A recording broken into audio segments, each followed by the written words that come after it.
नमस्कार. या 10 वाजताच्या महत्त्वाच्या बुलेटिनमध्ये आपल्या सगळ्यांचं स्वागत. मी प्रसाद काथे. माणिकराव कोकाटेंच्या संदर्भातली एक अत्यंत महत्त्वाची घडामोड घडली, ती म्हणजे त्यांचा राजीनामा झालाच नाहीये. माणिकराव कोकाटे यांचा राजीनामा घेतलं जाणं अपेक्षित असताना त्यांना फक्त मंत्रिपदाच्या जबाबदारीतून मोकळं केलंय. ते आता बिनखात्याचे मंत्री आहेत. त्यांची सगळी खाती काढण्यात आली आहेत आणि ती अजित पवारांकडे देण्यात आली आहेत. अजित पवारांकडे यापूर्वी धनंजय मुंडेंनी राजीनामा दिल्याच्या नंतर जी जबाबदारी असलेली खाती होती ती अजित पवारांकडे होतीच. आता माणिकरावांची ही खाती अजित पवारांकडेच गेलेली आहेत. आपण या क्षणाला महाराष्ट्राच्या राज्यपालांनी मुख्यमंत्री देवेंद्र फडणवीस यांना लिहिलेलं पत्र पाहतो आहोत. या पत्रामध्ये महाराष्ट्राचे राज्यपाल अतिशय स्पष्टपणे म्हणतात की माननीय मुख्यमंत्री महोदय, तुम्ही केलेल्या शिफारसीच्या अनुसार माणिकराव कोकाटे यांच्याकडील खाती आज तारीख अमुक अमुक अन्वये अजित अनंतराव पवार यांच्याकडे सुपूर्द करण्यास मान्यता देण्यात येत आहे.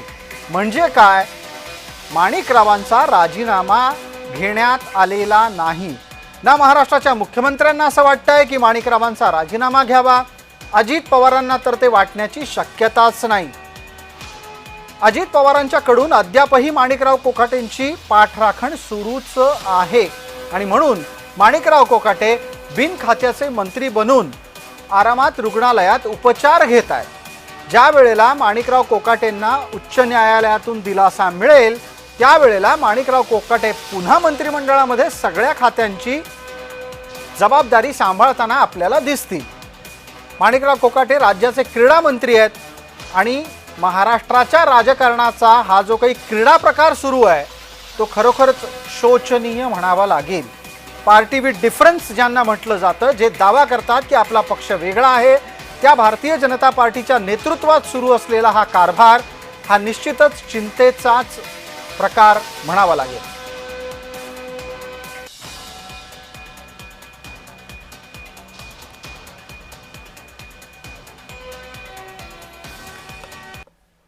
या निमित्तानं विरोधकांनी संतप्त प्रतिक्रिया व्यक्त केल्या आहेत. पाहूया. त्यामध्ये स्पष्टपणे काही कन्व्हिक्शन तर झालेलं आहे आणि कन्व्हिक्शन झालेलं असल्यामुळे ते आता सत्ताधारी पक्षामध्ये असल्यामुळे त्यांच्यावर कुठली हे कारवाई करत नाही. त्याची राजकीय नैतिकता कुठे ठेवलेली आहे. तिथं सुनील केदारांचं पण तसंच होतं ना. त्यांची कॉपी मिळाली नव्हती. मग तेव्हा तुम्ही कशी ऍक्शन घेतली होती चटकीने? त्यांना त्यांची आमदारकी रद्द केली होती तुम्ही. ती या गोष्टी ज्या आहे या स्पष्टपणे महाराष्ट्राच्या जनतेसमोर समोर येत आहेत की सत्ताधारी पक्षातला असला की त्याला शिल्ड करायचं, त्याला वेळ द्यायचा आणि विरोधी पक्षातला असला की त्याला 2 मिनिटाचा वेळ द्यायचा नाही. संध्याकाळपर्यंत कोर्टाची कॉपी, ह्याच्या पहिले विधानसभेची कॉपी आली होती. अध्यक्षांचा निर्णय आला होता. तर हे एक वेगळं, राहुल गांधींना वेगळा न्याय, सुनील केदारांना वेगळा न्याय आणि कोकाटेंना वेगळा न्याय. हे दिसतंय आता. हे कॉपी आली नाही, हे नाही आलं, ते नाही, सगळं ते कारण आहे. आता ते यांचीच कॉपी आली नाही, बाकीच्यांची आली होती असं काही नाही आहे. नाही, नैतिकता वगैरे काही राहिलेलीच नाही आता. निर्लज्जम सदा सुखी असं झालेलं आहे आणि नैतिकता थोडी जरी असती तर लगेच राजीनामा दिला असता ना. एवढं मागेच त्यांना जवळजवळ 1-1.5 वर्षापूर्वी शिक्षा झाली होती खरं तर. तेव्हाच त्यांनी राजीनामा द्यायला पाहिजे होता. पण तरीही ते पुढच्या कोर्टाची अपीलची वाट करत बसले आणि आता तर त्यांना कोर्टानेच सांगितलेलं आहे की अटक वॉरंट त्यांचं जारी झालेलं आहे. तरी सुद्धा जर ते राजीनामा देत नसतील तर याच्या इतकी आश्चर्याची गोष्ट नाही. आता मुख्यमंत्र्यांनी यांच्यावर कारवाई केली पाहिजे कडक. त्यांना इथे बाजार ठेवण्याचा आणि राहण्याचा अधिकारच नसताना सुद्धा ते कसे काय राहिलेले आहेत तेच मला आश्चर्य वाटतंय. मग आमचे मुख्यमंत्री, उपमुख्यमंत्री, आमचे अजितदादा काय करतायत? त्यांनी त्यांचा राजीनामा घ्यायलाच पाहिजे होता आणि अजूनपर्यंत घेतलेला नाही. आणि आता सचिन सावंत जे म्हणाले की त्यांना क्लीन चिट काय, त्यांना तर ड्राय क्लिनिंग केलं जातं भाजपच्या. म्हणजे तुमच्या भाजपच्या पक्षात आलं की ते सगळे क्लीन होऊन जातात. परंतु आता म्हणजे कोर्टाने दिल्यानंतर यांची पंचायत झाली आहे सगळी आणि कोर्टाने सरळ त्यांना अटक वॉरंट जारी केल्यानंतर कोकाटेंनी राजीनामा देणं आवश्यक होतं.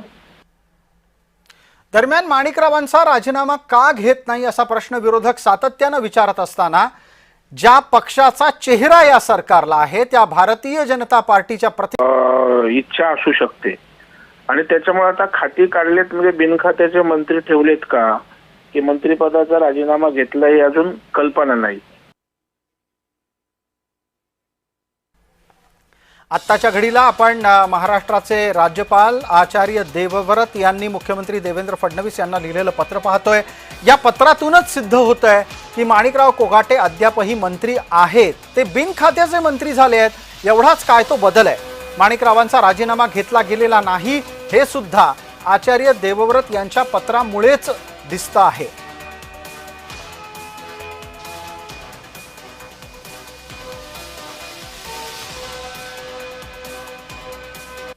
दरम्यान या संपूर्ण प्रकरणामध्ये राष्ट्रवादी कोणत्या शब्दात समर्थन करते तेही ऐका।